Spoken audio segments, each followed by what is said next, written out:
Hey guys, my name is Big Tito and welcome back to From the Depths, and welcome back from a long winter holiday. I hope you guys had a great holiday and a very happy new year and all that good stuff. I had a lovely time down visiting family in Florida, but I'm back now and I'm pretty excited to get back into From the Depths.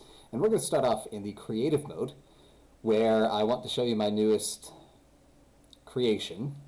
I guess I hesitate on saying creation there in the same way that Dr. Frankenstein would hesitate in saying creation because, well, it is this. This is the Cornugon, named after the infamous Horn Devil from D&D. It is my newest battleship. Now, when I was designing or planning this thing, I was thinking back to the Sahuagin, my little water skimmer torpedo boat, and I thought, well, what if I tried to do that on a much larger scale? And so that's essentially what I did. This is a water skimmer. It skims on the water just like the Sahuagin does. Now, the difference between this and the Sahuagin, well, I guess one of many differences between this and the Sahuagin is that this thing is not naturally buoyant. It is way too heavy and would just sink to the rock, sink like a rock to the bottom of the ocean if left to its own devices, whereas the Sahuagin was light enough to be buoyant enough to just float on its own. So this has a whole bunch of propellers on the bottom designed to keep it just above the water, or just at the very top of the water. And you can see they're on about 2/3 of the time when it's standing still. Now, you might be wondering, why on earth would I do this instead of just making a proper thruster craft? Why not just put some thrusters on the bottom of this thing and make it hover? Well, the answer to that is power. See, these propellers use a lot less power than thrusters do, and certainly less power than it would take to keep this thing in the air in a sustained way. And I need that power because its primary weapon is a laser, and it's a very powerful, very energy demanding laser. And we'll talk about the laser in a minute, I guess. But the thing is, when this thing is moving forward, these propellers don't really even need to move, or even need to run, because the hydrofoils that I've covered the bottom of this thing with do a really good job of just keeping it in the air. Here, I will show you, and that gives us all the benefits that being out of the water gives us, like not having drag, so you're able to move faster, you're immune to torpedoes, lovely things like that. So here, let's turn on the engine, and I'll show you how fast this thing goes.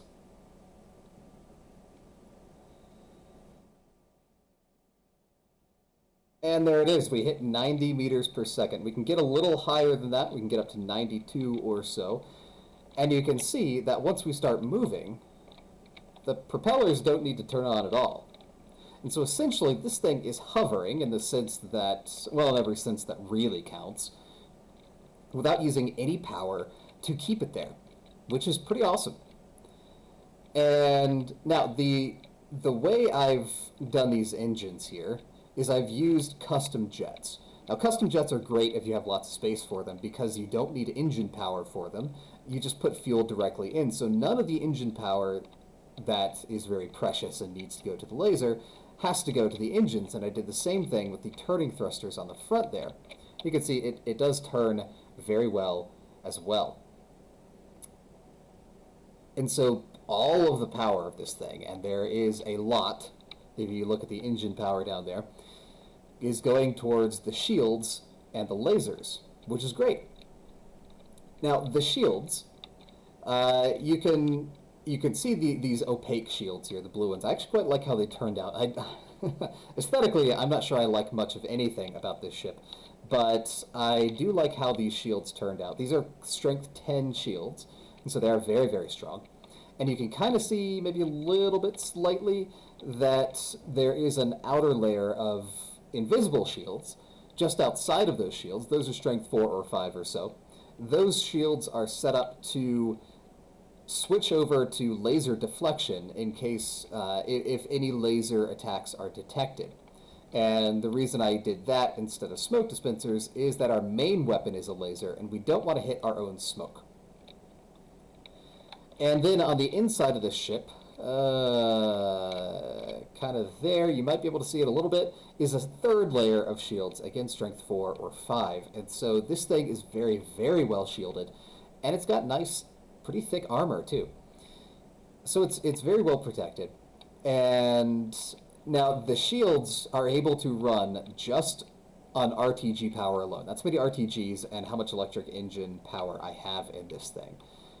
The fuel engines only turn on in order to power the batteries, which I need to use the laser. Now, the laser is probably the strongest laser weapon I've ever built. It is incredibly powerful. The vast majority of the interior of the ship is just laser generation, and also engines, of course.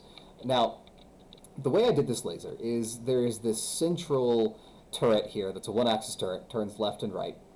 And then mounted on the sides here, these arms are the actual laser weapons. They're also one-axis turrets mounted on that turret, and so they go up and down. And so this thing is able to aim at targets that are above and below it very, very well. It could aim almost all the way up, probably at about a 70-degree angle or so. Very strong laser. It does have a wavefront adjuster so that it can hurt things that have smoke dispensers. This does limit its own damage overall, but it's already a very powerful laser, and so that's not really a big issue. And because it's on two one-axis turrets, I can focus almost entirely on laser focusing optics without needing to worry about the steering optics, with the steering optics allowed to fire at a larger arc. Now, at the front is this gun. This is a 250 millimeter double-barrel 2-meter shell Hesh cannon, and it's just all around a pretty reliable weapon. I realized, looking back at my other builds, that I used advanced cannons almost exclusively as primary weapons. And so I wanted to get away from that in this build, but I still really like the reliability of advanced cannons, and so I made this little thing, which is just all around a good gun. It does some good reliable damage. It's got a good muzzle velocity. It's just a good all-around gun, even if it is ugly as sin. And then, keeping in the spirit of the Cornugon, it does have 3 torpedo launchers on the front on both sides, and you can see I kind of missed a square painting there. So, and those torpedoes are pretty good. I think they are 8 tiles long, which make for some pretty strong torpedoes. And then on the back, this thing has a missile pod. Now, overall, I've stayed away from missiles as primary weapons because, in general, I am largely unimpressed by them. That's not to say that they're not strong. It's just I find that either you make them weak enough to fire in a sustained way, and then they're just kind of weak, or you make them strong enough to where they take all of your ammo always, and you just run out of ammo after 2 or 3 salvos. These missiles are a nice balance of that. They do a good bit of damage. They're very fast. They are in the air for, I think, 20 seconds, so it's difficult to get away from these things. And they don't eat up all of my ammo. This ship will run out of fuel long before it runs out of ammunition. And yeah, so they're still not the primary weapon, but they're definitely a very strong secondary weapon that this ship has, which is pretty cool. I'll show off the combat in just a little bit. This thing also has lots of these laser defense, or these munition defense lasers that are on separate laser systems from the main weapon, so that firing the weapon does not drain power from the defenses, which is great. Oh, what else? What else?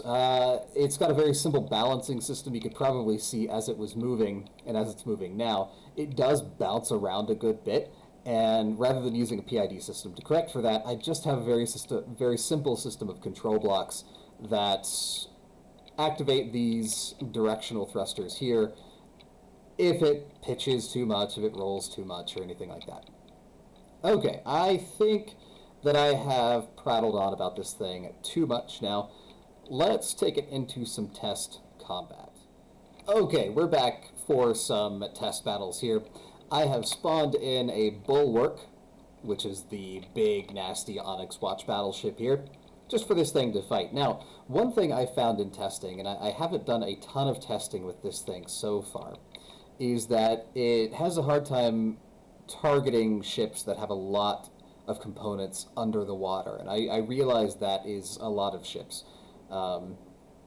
And it's not targeting it, it's that it does target things that are under the water, and that really lowers the strength of the laser itself. So I need to fiddle around with that. So I'm not sure how this is going to go with this ship, which is the Bulwark, which is you know, it's a pretty heavy ship with a pretty hefty drag here. But we'll see how it goes. Again, like I said, I haven't tested this a ton, but let's give it a go. There go the torpedoes, the missiles, and there goes the laser. You can see on the right there the damage is stacking up. And one thing I do really like about the speed of this thing is that it's pretty hard to lead. It's pretty hard to lead with shots. You can see all of those shots were well behind it. And even when shots do lead it pretty well, like that might be a good shot maybe, because of the bouncing this thing does, enemy ships have a really hard time pinning it down. And of course it does also have very good munition defense lasers. Yeah, most of the time shells are going to go either far behind or far above this thing, and so it's a very difficult ship to target. Alright, now let's see how we are doing in terms of damage against the Bulwark.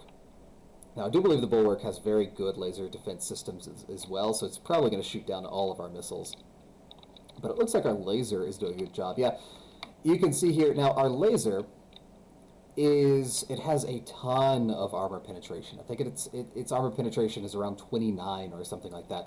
And so for the most part, it just goes through the armor. Even if it's not destroying the armor itself, it's destroying things on the inside. You can see these blocks just sort of chunking off, which is great because, and you can see here, that it just doesn't have the stability of a traditional laser. Some good torpedo hits there. Just because of, well, what we've already said, the ship bounces around a lot. And that's just part of its design. You can see even from here, it's going up and down and up and down and up and down. And that makes it difficult for a laser to target the same point over and over and over, which is oftentimes the strength of a laser. It's able to sort of dig through. And you can see this isn't able to do that. But with its armor penetration so high, it's able to target components that are on the inside of the ship and just destroy them. And this is even with the enormous amount of damage that's being lost by firing underwater, which is a big reason why we have the torpedoes, and I may in fact add more torpedoes. It looks like we're still at 100% health. We've gotten them down to 93%. And this battle would end in our favor, I'm pretty sure, fairly quickly. Well, maybe not fairly quickly, but eventually. Now, one thing that is interesting about this ship, and now before I say that, I'm noticing that my torpedoes definitely need some more fins, because they definitely need to be more accurate, because this is a difficult ship to miss. This is not a fast ship. This is not a small ship. This is a hard ship to miss. But one of the interesting things about this ship, in terms of a design for me at least, is that it doesn't have this sort of overwhelming amount of firepower that the Kraglenorm or even the Planetar, my airship, had. It's got a single powerful laser, it's got a good missile pod, it's got some secondary torpedoes, and it's got that Hesh cannon, and that's pretty much it. And so it's not an impressive looking salvo, I think. I think it's not an impressive looking anything, to be honest, but it functions very, very well. It's just a really good all-rounder, and in fact, it's great for fighting enemy airships because of that laser, and in fact, that's what I'm going to do next. You can see this thing is already starting to sink, the Bulwark. It's going down. I'm going to call this battle before too much longer, just because it's over. But yeah, this thing is great at just tearing apart components on the inside, and you'll be able to see that even more against an airship. So let me switch over to fighting some sort of airship, and I'll be right back. Okay, we're back. It's actually been a little bit since the last bit of the recording, and if you can tell a difference in quality, it's because I did get a new microphone, have a new setup, everything like that, and I forgot to enable it. And so the first part of this video will probably have much lower sound quality than this part. Hopefully this part does sound better. Anyway, so what I've set up here is I have spawned in the Onyx Watch Irie. I love this ship. It's a lovely ship, and it's actually a pretty tough one for when you start fighting the Onyx Watch. If you encounter this thing, as we did in the campaign, it can be a pretty beefy ship to take on. This ship, however, the Cornugon, is very good at taking out flyers because of that laser. And you can already see the laser is aiming up towards the ship. Here, let's start it. So you can see the laser is aiming directly at it, which is great. Again, I don't have to worry about steering optics. Its shots are missing me, and you can see chunks just absolutely falling out of this thing. Constant confetti from this laser attack. It's great at just tearing through the innards of a ship, and you can see it is destroying some armor blocks, but for the most part, it's destroying a lot of things on the inside, which is great. And so this thing is phenomenal at fighting enemy aircraft. Which is really good, because honestly, that's our weakest point in the campaign right now. We don't have anything that's great at fighting enemy aircraft, and this thing, the Cornugon, I think is going to be a great one for that. I think it's going to be a really, really, really good ship.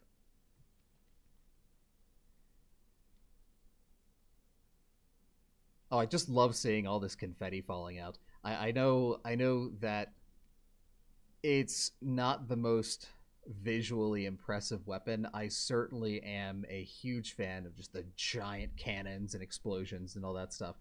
But this laser, I have just been so very impressed with, and it's a real balancing act with this ship.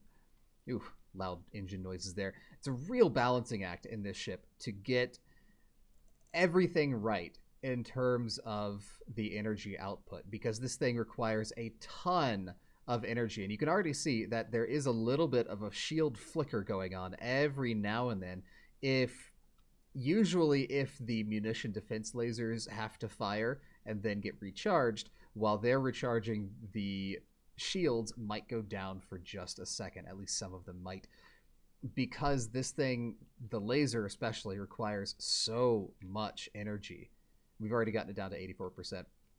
Requires so much energy to fire. It is just very, very power demanding, and so it was a real balance to get this thing to work offensively as well as defensively. And I am going to tweak it just a bit more, because I am still noticing a little bit of shield flicker even when the defense lasers are not on, and so I definitely want to tweak it a bit more. Now, this thing it is going to require a refinery ship to go along with it. You can see it uses a good bit of fuel. Now, it does have enough fuel to last a single battle by itself. That's not a problem. But after that, it's going to need to refuel, and so having a refinery ship, just not even in the battle with it, but just in the fleet, would be great. Oh, good. Getting some good missile hits in there. Showcasing those, at least some of them. Ooh, flying around a little too much. It's already down to 67%. That this laser has just completely torn through this ship. And now the Hesh cannon is it's a very strong. Well, it's not a very strong Hesh cannon, but it's a very reliable Hesh cannon. It does have a problem hitting kind of how would I say this, erratically moving targets. It does try to predict where the ship is going to be, and you see that was a good hit there. That shed a lot of blocks. But really erratically moving or fast moving targets, it is going to have a problem with, even though it does have a pretty good muzzle velocity. It might have a problem, but the laser itself is the real champion of the ship. And you can see we have basically torn an entire layer off of this ship. There's not a whole lot left of it. Although, props to the Irie here, because it is still in the air at 54% health, which is pretty amazing. But it is now 2 damaged, and so it's going to die slowly. Goodbye, Irie. You are a good ship. Okay, so final thoughts on this ship, on the Cornugon. Strengths. It's very fast. It's very hard to hit. It's very hard to damage even if you do hit it, because it is so well armored and well shielded. Even if you can see, I do have to improve the power draw a bit so that the shields get just a bit more. So it's very hard to damage. I'm not sure if I said this already, but it's got this interior sort of fuselage. I can go into the expanded view here, or the shrunken view here. But we can go into this sort of fuselage here, and you can see this is a sort of a cylinder that runs throughout the whole ship that houses the engines and the lasers, and it's got a layer of heavy armor, then a layer of metal armor all the way around it, and then this layer here is space armor with some surge protectors to protect it from EMP damage. This is also where the inner layer of shielding is. So this is always on. Looks like it's on 5 for most of these. And then we've got 2 layers of metal armor there. And then we've got this outer section here, which has lots of layers of metal and heavy armor and that sort of thing. And then, of course, the strength 10 shields, and then the strength 5 outer shields that switch over to anti-laser shields when needed. So that's a big plus. The weapons I'm very happy with. And yeah, it's a good all-rounder. Things I'm not happy with. Well, one, obviously, the look. It's ugly. It is just butt ugly. This thing is atrocious looking. And now that's not terrible, right? Because it's ugly in an interesting way, if that makes sense. It's not like I tried to build a World War II destroyer or something, and it came out looking like somebody vomited in Minecraft, right? It's interesting ugly. It's ugly in the way that like a 4-year-old tries to draw what a whale looks like. So I'm happy-ish, kind of, with how it looks. It's ugly, and there's not really any disputing that, but I'm happy-ish with that. In terms of its size, it's actually half the volume of the Cornugon, which I think speaks more about how ridiculously large that ship was than how compact this ship is. So that's nice, but the cost. This thing is 700,000 materials. 700,000 materials. Which puts it at, honestly, one of the most expensive ships in the game. Even amongst ending factions like the Scarlet Dawn. It's ridiculously expensive. And so I'm pretty displeased with that, because I don't like going overboard with cost, even if we have the resources to build it in the campaign. So hopefully I can take some of that cost away. I can already think of a few ways to minimize spending on here. I can probably get it down to 650 or even 600,000, hopefully. But yes, the cost is a big con there. But overall, ugly as the thing might be, I think I'm pretty pleased with it. I think it's going to be a good replacement for the Cornugon, especially going up against the Lightning Hoods, which are very fast-moving ships. So I'm going to go ahead and call the episode here. I know it's been a fairly short one, and we've only been in the creative mode, but I wanted to showcase this thing, get us back into the series, and well, overall, I've had a few technical issues, largely with the new microphone setup, and I'm just about ready to be done with it. So thank you all so much for watching. In the next part, we're going to get back into the campaign. I'll start us off as soon as we have one of these set up and ready to start fighting the Lightning Hood. So I will see you in the next part.